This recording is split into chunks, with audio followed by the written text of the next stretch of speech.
Creating moldings in Vectorworks can very easily be accomplished using the Extrude Along Path command. In this video tech tip, we'll add a baseboard and crown molding to this room. I'll be using these two profiles, which can be found in the Detail Molding library. Since you cannot use the Extrude Along Path command with symbols, I'm going to enter the 2D editing mode for both symbols and copy and paste the polylines that were used to make the symbol into the drawing area. To create the baseboard, I'll be using this profile. First, I need to create the path to extrude the profile along.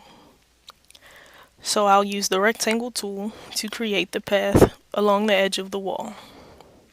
Before extruding along the path, I need to rotate the profile to the correct orientation.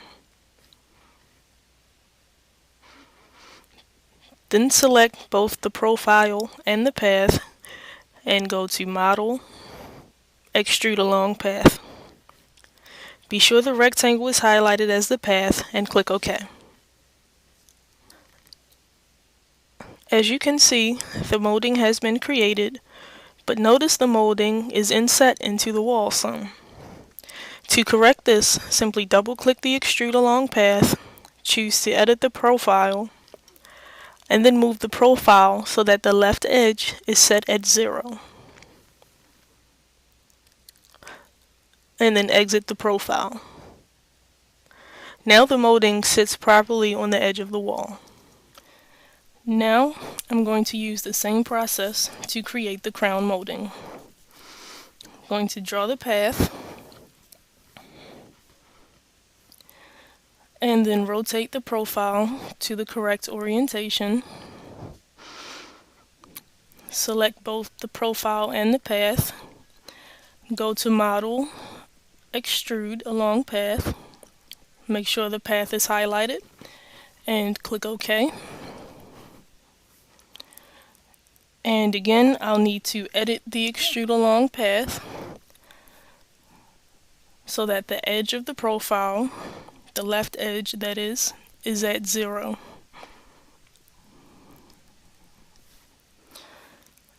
And then I'm going to exit the profile. Now, since this is crown molding, I need to set the Z height to around 8 feet.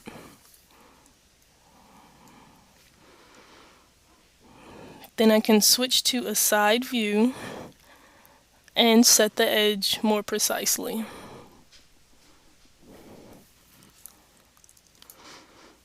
Now that we have both of the moldings created, here's what the molding looks like from inside the room.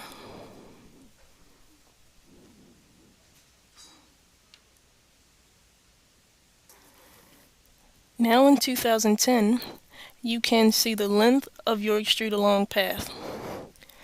This information can be found in the Object Info palette, or you can create a worksheet to show such information. Since we have two moldings, to differentiate between the two, I'm going to name them in the Data tab in the Object Info palette.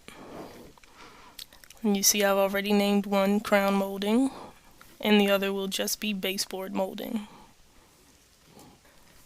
Now to create the worksheet, go to Tools, Reports, Create Report, and choose Extrude Along Path from the Listing Objects with Record drop-down menu. I'm going to remove one of the fields and then click OK. Then I'm going to add one column and then reorder the columns to my liking.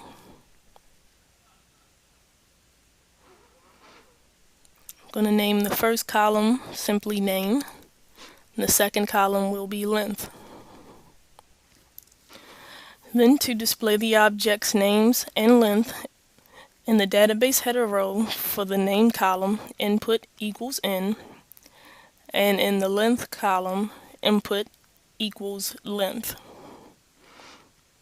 Since I'm working in feet, I'm going to change it to equals length divided by 12. And then I'm going to format the cells so that it shows dimensionally. And I'm going to add the feet symbol as the trailer. And here's the completed worksheet. This concludes today's video tech tip. Thank you and have a great day.